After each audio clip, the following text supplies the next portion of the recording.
Hi everyone, this is Veronica.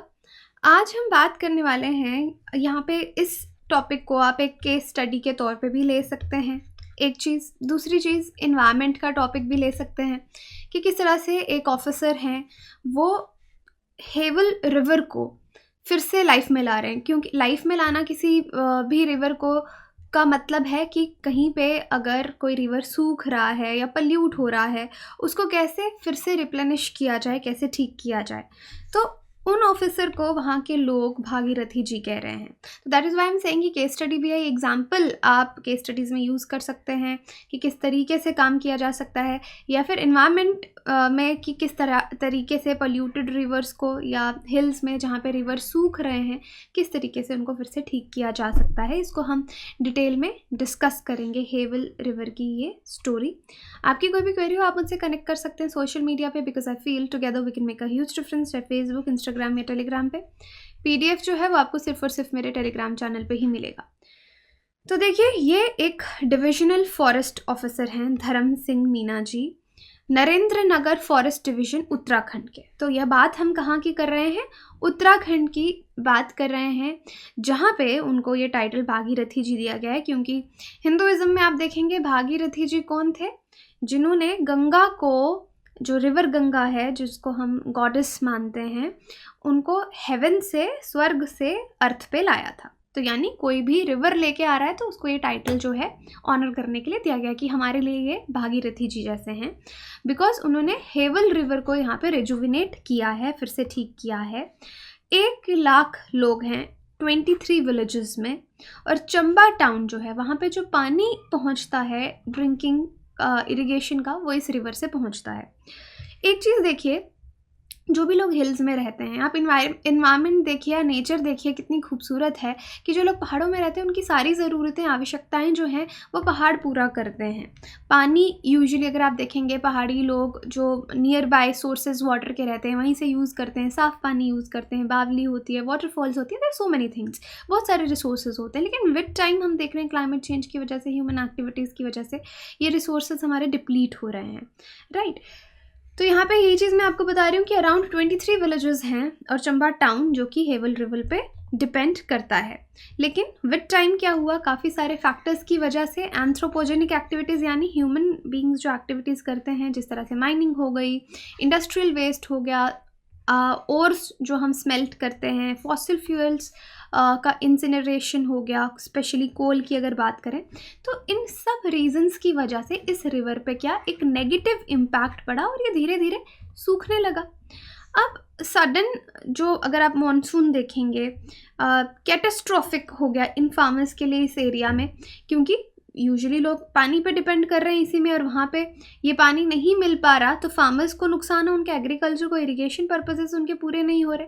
तो एक project भी शुरू किया गया 2018 में कि जितने भी आपके स्प्रिंग्स जो हैं वो सूख रहे हैं, स्ट्रीम्स जो सूख रही हैं, उनको फिर से रिजुविनेट किया जाएगा। तो मेन ऑब्जेक्टिव इसका यही था कि जो नेचुरल कंडीशंस हैं उनको रिस्टोर किया जाए, जो स्प्रिंग्स हैं, जो मेन वाटर सोर्स हैं लोगों के लिए, उनको रिवाइव किया जाए, फिर से उसमें पानी आए। तो ये जो प्रोजेक्ट है, यहाँ पे आपको बहुत सारी ट्रेनिंग की ज़रूरत है, सर्वे की ज़रूरत है, NGOs की हेल्प करने की ज़रूरत है जो इन्वायरमेंट के लिए, नेचर के लिए काम कर रहे हैं। इंस्टीट्यूशंस जैसे national institute of hydrology Roorkee, IIT Roorkee, and centre soil and water conservation research and training institute Dehradun. तो इस प्रोजेक्ट में ट्रेनिंग सर्वे के लिए जो है बहुत सारे इंस्टीट्यूट्स ये सब ऐड हुए, इन्होंने हेल्प की। मोस्ट ऑफ हेवल रिवर अगर आप देखेंगे रिजर्व फॉरेस्ट से फ्लो करता है, बहता है, जिसका आप एरिया देखेंगे, वाटरशेड एरिया कितना है, 25,466.33 हेक्टेयर्स। इसका मतलब यहाँ पे कोई और डिपार्टमेंट का इंटरफेरेंस नहीं है। तो इन टाइम यहाँ पे डिसाइड किया गया कि इस रिवर को ठीक करने के लिए एक प्रोजेक्ट लॉन्च किया गया, हेवल रिवर रिजुविनेशन प्रोजेक्ट, कि इसको रिजुविनेट किया जाएगा। अब हेवल कितनी हाइट पे है? ऑल्टीट्यूड अगर आप देखेंगे 8,000 फीट पे है, और ये इंपॉर्टेंट है। यहाँ पे देखिए, एक one of the tributary, Ganga की कितनी ट्राइब्यूटरीज हैं, उनमें से एक ट्राइब्यूटरी हेवल भी है। और ये हेवल खुद कैसे बनता है? बहुत सारे छोटे छोटे स्ट्रीम्स जो हैं तेहरी डिस्ट्रिक्ट के हिल स्टेट में, उनका कॉन्फ्लुएंस, वो मिलके हेवल रिवर बनाते हैं, जो छोटे छोटे स्ट्रीम्स हैं तेहरी डिस्ट्रिक्ट में। तो यहाँ पे एक इनोवेटिव जियो हाइड्रोलॉजिकल स्टडी जो है वो की गई, स्प्रिंग शेड टेक्निक, यहाँ पे स्प्रिंग शेड टेक्निक को अडॉप्ट किया गया कि हम इसको रिजुविनेट करेंगे। उसके बाद एक्वाफर्स जितने थे आपके इस तरह के एक्वाफर्स जो हैं उनको रिचार्ज किया गया, वो इनका एक मेन ऑब्जेक्टिव हो गया कि स्प्रिंग्स को रिवाइव करेंगे, और यहाँ पे काम शुरू हो गया। इस टेक्निक ने बहुत ही एनकरेजिंग रिजल्ट्स लोगों को दिए, और रिवाइवल वर्क जो है 66 स्प्रिंग्स और 17 स्ट्रीम्स के लिए किया गया और वो कंप्लीट भी हुआ।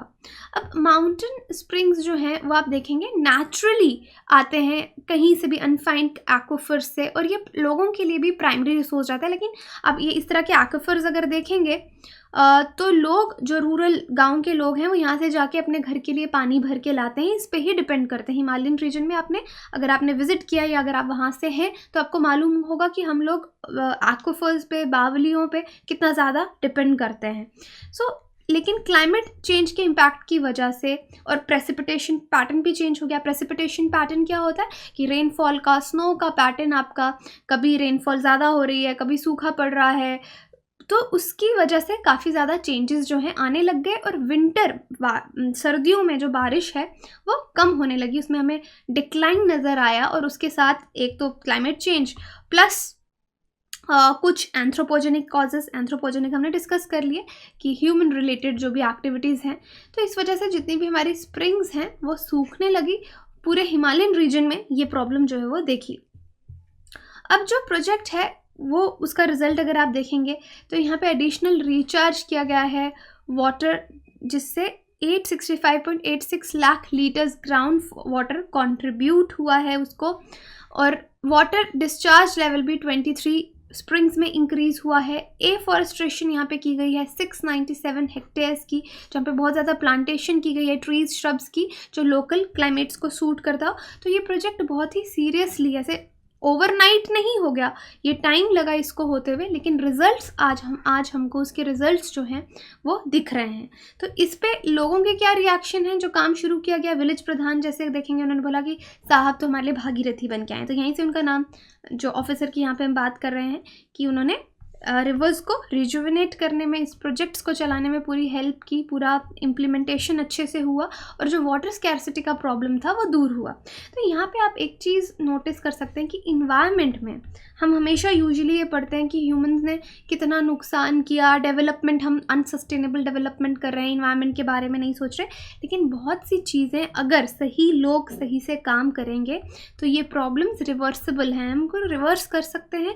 फिर से नेचर में अगर वाटर स्कैर्सिटी की बात करें उसको ठीक कर सकते हैं। तो सेविंग आवर रिवर्स, तो रिवर्स को अगर बचाना है, अब देखिए एक वर्ल्ड बैंक की रिपोर्ट है जिसका टाइटल है issues and priorities of agriculture. तो इंडिया में अराउंड 195 मिलियन हेक्टेयर्स लैंड है जो अंडर कल्टिवेशन है। इसमें से 63% और नियरली 125 मिलियन हेक्टेयर्स है जो रेनफेड है। रेनफेड यानी बारिशों पे ही वहाँ पे आपका एग्रीकल्चर चलता है, और बाकी का 37% या 70 मिलियन हेक्टेयर्स जो है वो इरिगेशन पे डिपेंड करता है। यहाँ पे जहाँ पे बारिश नहीं हो रही तो थ्रू इरिगेशन हम वहाँ पे पानी पहुँचा रहे हैं।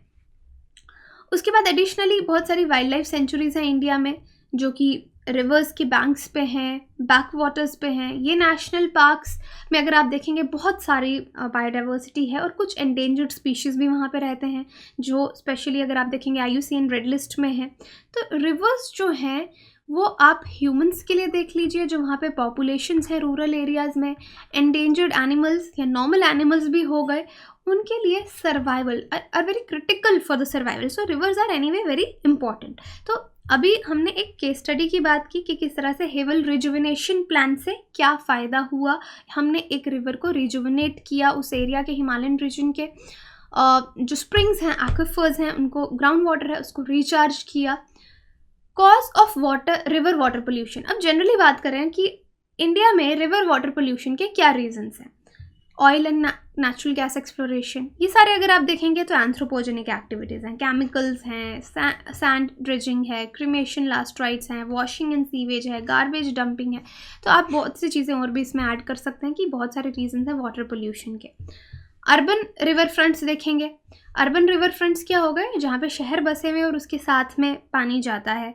और अर्बन रिवर फ्रंट्स पर्टिकुलरली एक स्पेस देते हैं सिटी के लिए, जिस सिटी से वो बहते हैं जो रिस्क है क्लाइमेट चेंज का वो रिड्यूस होता है, जैसे हीट इफ़ेक्ट कम होगा, फ्लैश फ्लड्स नहीं आएंगे, और greater health and space social cohesion के लिए मिलती है। सोशियो इकोनॉमिक बेनिफिट्स भी हैं इस तरह के अर्बन रिवर फ्रंट्स के। कुछ रिवर्स जो हैं हमारे कल्चर में सैक्रेड है, उनकी पूजा की जाती है, सोशियो कल्चर रिलीजियस एलिमेंट्स उससे जुड़े हुए हैं। Famous saying by prominent urbanist Jane Jacobs goes like, the waterfront isn't just something on to itself, it's connected to everything else. तो रिवर फ्रंट को सिर्फ आप पानी के तौर पे मत देखिए, वो और भी बहुत सारे बेनिफिट हमको देता है, हमारी लाइफ के हर पहलू से वो जुड़ा हुआ है। तो रिवर्स का बहुत ज़्यादा इम्पॉर्टेंस यहाँ पे हम बात कर रहे हैं कि है इन्वायरमेंट के लिए, ह्यूमन हेल्थ के लिए, एनिमल हेल्थ के लिए, हर चीज़ के लिए। अब फ्रैगमेंटेशन अगर आप वेजिटेशन की देखेंगे राइपेरियन जोन में, जो ह्यूमन सेटलमेंट्स की वजह से हो रही है, ह्यूमन जहाँ पे बस रहे हैं, कंस्ट्रक्शन हो रही है, तो ये कुछ फैक्टर्स हैं जिससे रिवर की हेल्थ पे असर पड़ता है, क्योंकि लोग उस पर बहुत ज़्यादा डिपेंड करते हैं। तो इस पूरी प्रॉब्लम जो हम डिस्कस कर रहे हैं या अर्बन रिवर फ्रंट्स की बात कर रहे हैं, हमारे लिए वे फॉरवर्ड क्या है कि अगर हमारे रिवर सूख रहे हैं, पल्यूट हो रहे हैं, उसको ठीक कैसे कर सकते हैं। तो हम अपने जितने भी फ्यूचर सक्सेसफुल अगर फ्यूचर इंटरवेंशंस चाहते हैं, ब्लू ग्रीन इंफ्रास्ट्रक्चर सोल्यूशंस, तो देखिए ये word is good, blue green infrastructure solutions हमको अच्छे से चाहिए, और हमको अपने पास्ट की मिस्टेक से सीखना चाहिए, उनको रिपीट कभी भी नहीं करना चाहिए डेवलपमेंट जहाँ तक रिलेटेड है, और ये भी पहचानना चाहिए कि हमारे लिए क्या चीज़ काम करी है और क्या चीज़ काम नहीं की है, ताकि जिस चीज़ से हमको फ़ायदे हुए, जैसे अगर यहाँ पे हमने ये उत्तराखंड वाला एग्जाम्पल लें हेवल रिवर का, तो ये एक सक्सेसफुल एग्जाम्पल है। यहाँ पे किस तरह से काम हुआ, किस तरह से इम्प्लीमेंट किया गया, वो हम बाकी जगह पे भी उसको यूज़ कर सकते हैं, ताकि हम अपने फ्यूचर प्रोजेक्ट्स को इम्प्रूव कर सकें। कई बार हमारे प्रोजेक्ट्स बहुत ही पुअरली डिज़ाइंड होते हैं और बहुत कॉस्ट इंटेंसिव होते हैं, तो उनको छोड़ के हमें इस तरह की एग्जांपल्स जिन्होंने काम किया है उन पे फोकस करना चाहिए, ताकि हम इन्वायरमेंट को बेनिफिट दे सकें, लोगों को बेनिफिट दे सकें। अब एक क्वेश्चन देखिए, consider the following statements. The Heval is one of the tributaries of Ganga and is formed by confluence of small streams in Tehri district of the hill state. It is the perennial river in the Chamba block that is used for both drinking water and irrigation.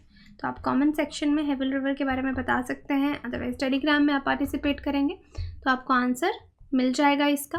बाकी Uttarakhand PSC के courses हमारे पास available हैं, या बाकी भी बहुत सारे courses available हैं। अगर आप कोई भी कोर्स चाहते हैं, EMI पे स्मार्ट कोर्सेज हैं, आप वेबसाइट भी चेक कर सकते हैं, एप्लीकेशन भी डाउनलोड कर सकते हैं, या स्क्रीन पे जो नंबर दिख रहा है आप उस पर कॉल करके सारी जानकारी डिटेल में ले सकते हैं। Thank you so much.